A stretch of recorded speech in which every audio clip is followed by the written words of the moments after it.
రైతు రుణమాఫీపై ఇచ్చిన హామీని కాంగ్రెస్ ప్రభుత్వం నిలబెట్టుకుంది. 2 లక్షల వరకు ఉన్న లోన్స్ను మాఫీ చేసింది. కానీ సాంకేతిక కారణాలతో కొందరు అన్నదాతలకు రుణమాఫీ జరగలేదు. దీనిపై కారు పార్టీతో పాటు కమ్యూనిస్టులు ఆందోళన బాటపట్టారు. లోన్ వేవర్పై కన్నెర్ర చేసిన ఎర్రన్నలకు మంత్రి తుమ్మల ఇచ్చిన హామీ ఏంటి? కామ్రేడ్స్ ఏమన్నారు? రుణమాఫీపై రాజకీయ రగడ చేస్తున్న బీఆర్ఎస్ నేతలకు ఇచ్చిన వార్నింగ్ ఏంటి? ఇన్సైడ్ స్టోరీలో చూద్దాం.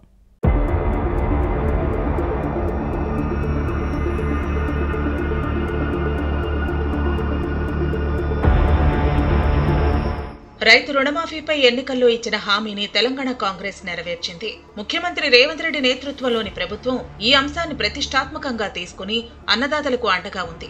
2 లక్షల వరకు ఉన్న రుణాలను మాఫీ చేసింది.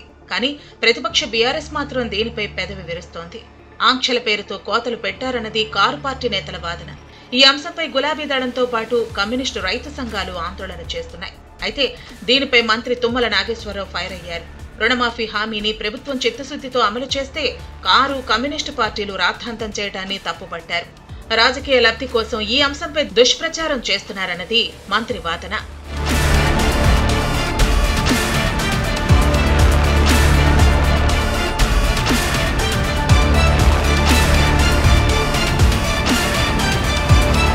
రుణమాఫీపై తుమ్మల క్లారిటీ ఇచ్చారు. తెలంగాణలోని 5,782 బ్యాంకు బ్రాంచ్ల నుంచి అన్నదాతలు రుణాలు తీసుకున్నారు. మొత్తం 41,78,892 మంది రైతులకు 31,000 కోట్లు బకాయిలు ఉన్నాయి. ముందుగా 2 లక్షల్లోపు ఉన్న రుణాలను మాఫీ చేసిన విషయాన్ని గుర్తు చేశారు. ఆ పైన లోన్స్ తీసుకున్న రైతులకు మాఫీ చేసే విషయంలో కేబినెట్ లో చర్చించి డిసైడ్ చేస్తామని స్పష్టత ఇచ్చారు.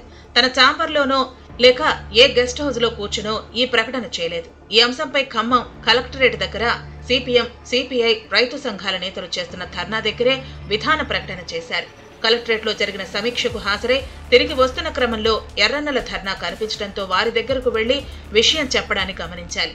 ఇదే సమయంలో రుణమాఫీపై బీఆర్ఎస్ సర్కార్ చేసిన తప్పును కాగి ఎత్తి చూపిన అంశాన్ని ప్రస్తావించారు తుమ్మల.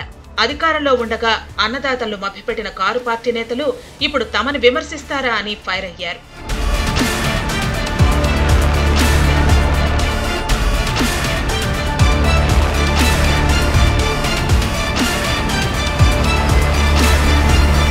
కొన్ని కారణాలతో కొందరు రైతులకు రుణమాఫీ కాలేదు. తెల్ల రేషన్ కార్డులు లేనివారు, కుటుంబ నిర్ధారణ జరగని అన్నదాతల విషయంలో ఇబ్బంది వచ్చింది. ఇలాంటి వారి విషయంలో ఇంటింటికి వెళ్లి వ్యవసాయ శాఖ సిబ్బంది ద్వారా సర్వే చేయించాలని ప్రభుత్వం నిర్ణయించింది. ప్రత్యేక యాప్తో వివరాలు సేకరించి ధృవీకరించిన తర్వాత రుణమాఫీ చేస్తామన్న తుమ్మల హామీ ఆందోళనలో ఉన్న అన్నదాతలకు కొంత ఊరటనిచ్చింది. ఇలాంటి వారు 4 లక్షల మంది వరకు ఉంటారని అంచనా. ఆగస్టు 15 నాటికి 18,000 కోట్లు రుణమాఫీ నిధులు బ్యాంకులకు జమయ్యాయి. 2 లక్షల రూపాయల వరకు లోన్ తీసుకున్న 22 లక్షల మంది రైతులకు మేలు జరిగింది. వరంగల్లో రాహుల్ గాంధీ ప్రకటించిన రైతు డిక్లరేషన్ అమలుకు ముఖ్యమంత్రి రేవంత్ రెడ్డి నేతృత్వంలోని కాంగ్రెస్ ప్రభుత్వం కట్టుబడి ఉందని మంత్రి తుమ్మల భరోసా ఇచ్చిన తర్వాత కమ్యూనిస్టు ఎర్రన్నలు శాంతించడంతో పాటు దూకుడు తగ్గించారు.